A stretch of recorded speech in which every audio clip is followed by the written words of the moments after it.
17 News is your local election headquarters. The candidate chaos continues in the race to replace Bakersfield Congressman Kevin McCarthy for the 20th Congressional District.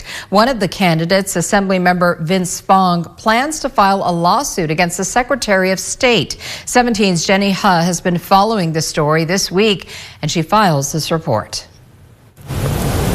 The Secretary of State has announced Vince Fong will not be allowed to run for the 20th Congressional District, stating, quote, his filed nomination papers for Congressional District 20 were improperly submitted, and that, quote, state law prohibits any candidate from filing nomination papers for more than one office at the same election. But Fong will be on the ballot for the 32nd Assembly District seat.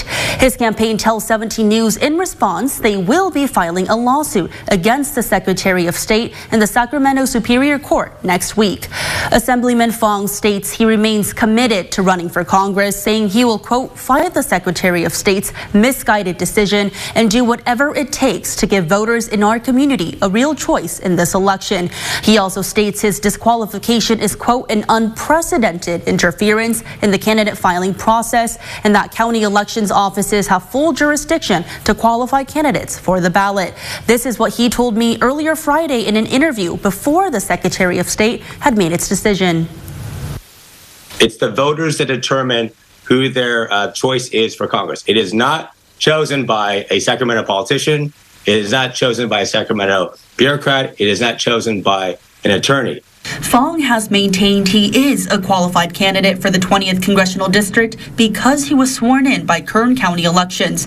The Secretary of State and Kern's election handbook state a candidate cannot run for more than one office in the same election, and a declared candidate cannot withdraw from that office. The Secretary of State does not have the right to determine the outcome of election. They do not have the right to remove anyone just without any legal justification. The 2024 candidates for McCarthy's congressional seat were given 5 extra days to submit paperwork because McCarthy, the incumbent, is not running for re-election. Fong's main argument is that all potential candidates can take advantage of these 5 extra days, and that voters, not the Secretary of State, have the choice to pick their representative. Fong's tricky situation is perhaps a result of bad timing. He had already declared his re-election to his assembly seat when McCarthy announced his upcoming resignation from Congress. I asked if any prior discussion with McCarthy could have prevented this overlap. Fong, avoiding any criticism of McCarthy, instead saying, when I ran for the assembly, I was running for the assembly, and then everything happened afterwards. Fong is unopposed in his run for the assembly seat, the only seat he will be allowed to run for in 2024. Can I get a specific response, Assemblyman, to critiques that you are leaving the 32nd Assembly District cut and dry in your congressional bid? There will be a representative for the Assembly. I believe there will be a process to ensure that will happen. And it now seems that representative will again be himself.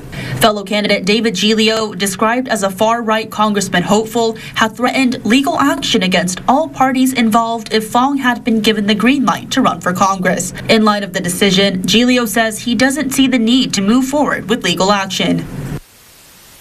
This promises to be an ongoing story, and we will be sure to provide you with the latest as it all unfolds. It appears Kern may find itself in another debate over how elections work. Jenny He, 17 News.